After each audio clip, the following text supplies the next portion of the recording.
नमस्कार, आदाब, सत श्री अकाल। स्वागत है आप सभी का आपके अपने YouTube चैनल पर।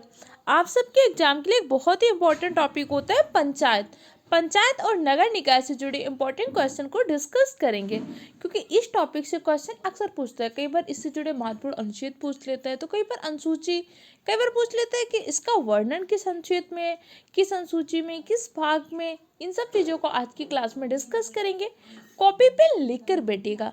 आप ऐसे मानिएगा कि ये डिजिटल फॉर्म पे नहीं है, आपको सामने से मैं पढ़ा रही हूँ। जैसे ऑफलाइन क्लासेस में आपको चीज़ें बताई जाती थी, बस आप सारे पॉइंट के नोट्स बनाइएगा और अच्छे से रिवीजन करते रहिएगा। तो चलिए अपनी क्लास को स्टार्ट करते हैं। देखिए, आप सबको पता है कि भैया जब हमारा संविधान बना था, तो हमारे संविधान में भाग चार में वर्णन किसका है? भाग 4 में डीपीएसपी राज्य के नीति निर्देशक तत्वों का वर्णन है। भाग 4 के अनुच्छेद 40 में ग्राम पंचायत के गठन का उल्लेख किया गया था। अर्थात हमारे मूल संविधान में ग्राम पंचायत का उल्लेख था। कहाँ पे था? भाग 4 अनुच्छेद 40 में। लेकिन आपको एक बात और पता है कि डीपीएसपी भाग 4 जो है वो बाध्यकारी नहीं है। डीपीएसपी में जो बातें लिखी उसे लागू करना किसी राज्य के लिए बाध्यकारी नहीं है। कोई राज्य अपने आप पे लागू करना चाहता है तो लागू कर सकता है, नहीं करना चाहता है तो नहीं कर सकता। जैसे कि कहा गया है कि भाई मादक पदार्थों पर रोक। जैसे कि आप इस टाइम पे देखोगे कि भाई क्या हो रहा है आपके बिहार में शराब बिक्री पर रोक लगी हुई है, जबकि उत्तर प्रदेश में शराब बिक्री हो रही है। जैसे भाग 4 में कहा गया है कृषि में प्रयुक्त पशुओं की गौ हत्या पर प्रतिबंध लगा सकते हो। तो जैसे उत्तर प्रदेश में क्या है, गौ हत्या पर प्रतिबंध है, लेकिन कुछ राज्यों में गौ हत्या होती है, वहाँ पे बीफ वगैरह बिकता है। तो यहाँ पे बात समझ में आई आपकी। भाग 4 जो नीति निर्देशक तत्व है, नीति निर्देशक तत्व राज्य के लिए बाध्यकारी नहीं है। अब जब राज्य के लिए बाध्यकारी नहीं है, तो जो राज्य इसकी बात को मानना चाहे तो मान सकता है, नहीं मानना चाहे तो नहीं माने। अब यही बात थी कि अनुच्छेद 40 में ग्राम पंचायत के गठन का उल्लेख तो किया गया था, लेकिन ग्राम पंचायत का गठन करे कौन? जिसको करना हो तो कर ले। सबसे पहले आपका क्या हुआ था? 1957 में एक समिति बनी थी। कौन सी समिति? बलवंत मेहता समिति। बलवंत मेहता समिति की सिफारिश पर ही 2 अक्टूबर 1959 को राजस्थान नागौर ने पहली बार अपने आप ही क्या कर दिया था?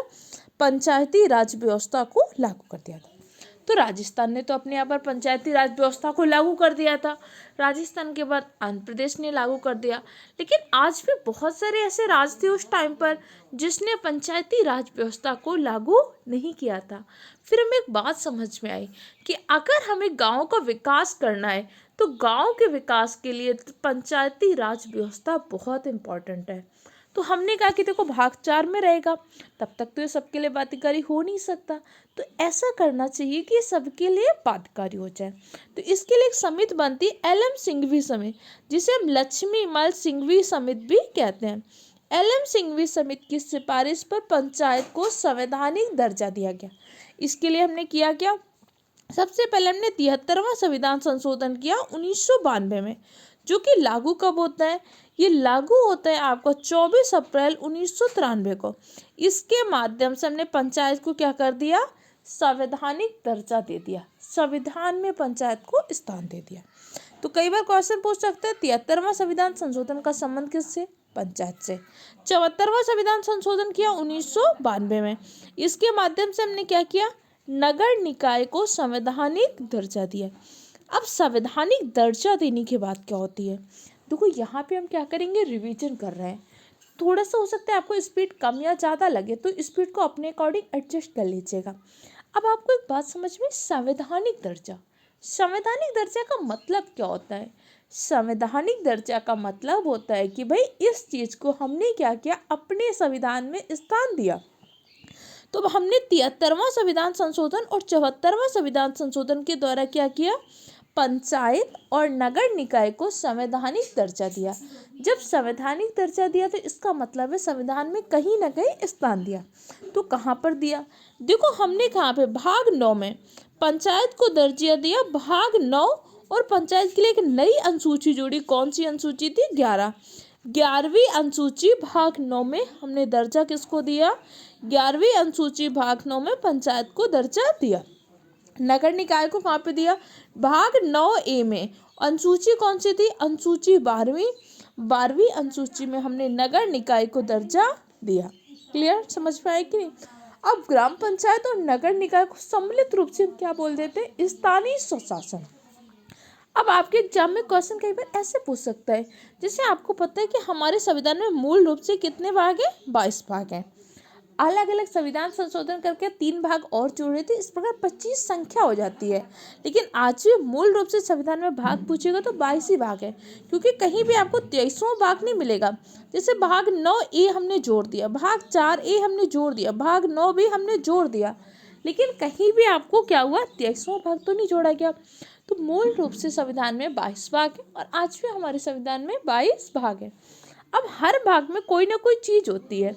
जैसे भाग एक में क्या वर्णन है, संघ और राज्य का वर्णन है। भाग 2 में क्या वर्णन है, भाग 2 में नागरिकता का वर्णन है। भाग 3 में किसका वर्णन है, मूल अधिकार का। भाग 4 में किसका वर्णन है, भाग 4 में नीति निर्देशक तत्वों का। भाग 5 में किसका वर्णन है, भाग 5 में संघ का वर्णन है। भाग 6 में किसका वर्णन है, भाग 6 में राज्य का वर्णन है। भाग 7 में क्या किया गया, शक्तियों का विभाजन किया गया है, केंद्र सूची, संघ सूची, राज्य सूची और समवर्ती सूची में। भाग 8 में किसका वर्णन किया गया है, भाग 8 में हमारे यहाँ पे क्या किया गया है, केंद्र शासित प्रदेश का वर्णन किया गया है। भाग 9 में क्या है, भाग 9 में स्थानीय स्वशासन का वर्णन किया गया है। अब आपसे क्वेश्चन क्या पूछ सकते हैं कि भाई स्थानीय स्वशासन का वर्णन हमने संविधान के कौन से भाग में है, तो हमारे संविधान के भाग 9 में स्थानीय स्वशासन का क्या किया गया है, वर्णन किया गया है। इतनी बात आपको समझ में आई कि नहीं आई। देखो एक साथ बहुत सारे पॉइंटों को हम रिवीजन कर रहे हैं, तो हो सकता है कि अगर आप पहली बार पढ़ रहे हो तो आपको थोड़ा सा टफ लगे, लेकिन परेशान नहीं होना, मेहनत करनी है। अब इतनी बात आपको समझ में आई। अब हमारे कुछ आर्टिकल होते हैं, तो पंचायत से जुड़े हुए आर्टिकल कौन कौन से हैं। देखो अनुच्छेद 243 से लेकर 243 में क्या किया गया, हमने पंचायत का वर्णन किया गया है। अनुच्छेद 243 से लेकर अनुच्छेद 243 में क्या किया गया, नगर निकाय का वर्णन किया गया।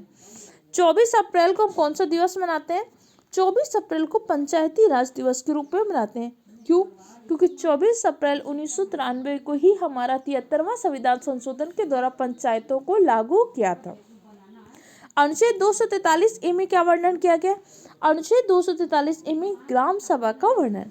243D में क्या कहा गया, ग्राम सभा में स्थानों का आरक्षण, कि भाई किसके लिए आरक्षण, जैसे ग्राम सभा में क्या होती है, सीटों का आरक्षण हो जाता है कि कोई सीट SC के लिए, तो कभी महिला के लिए, कभी OBC के लिए सीटों का आरक्षण होता है। 243H में क्या है, पंचायतों द्वारा कर आधारोपित करने की शक्ति। पंचायत के अंतर्गत 29 विषय हैं। इन 29 विषय में पंचायत को कुछ ऐसे विषय होते हैं जिन पर पंचायत को कर लगाने का अधिकार होता है।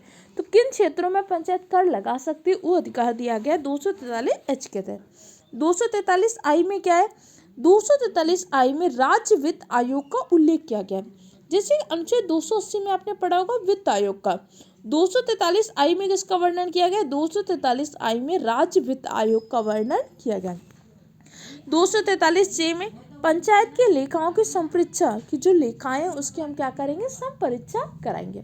तो ये सारी चीजें आपको पंचायत से जुड़ी हुई थी। अच्छा, कुछ समितियों के नाम पूछता है, जैसे बलवंत मेहता समिति ने कौन सी सिफारिश किया था, बलवंत मेहता समिति ने त्रिस्तरीय पंचायती राज व्यवस्था की सिफारिश किया था। जबकि अशोक मेहता ने कौन सी सिफारिश किया था, अशोक मेहता ने 2 स्तरीय की सिफारिश किया था। जबकि LM सिंघवी समिति ने कौन सी सिफारिश किया था, LM सिंघवी समिति ने सिफारिश किया था कि पंचायतों को संवैधानिक दर्जा दिया जाए। तो कुछ इंपॉर्टेंट चीज़ों को आज रिवाइज किया। इसी तरह की और क्लासेस पाने के लिए चैनल को सब्सक्राइब कर लीजिए, बेल आइकन को प्रेस कर लीजिए। मिलते हैं कल की क्लास में।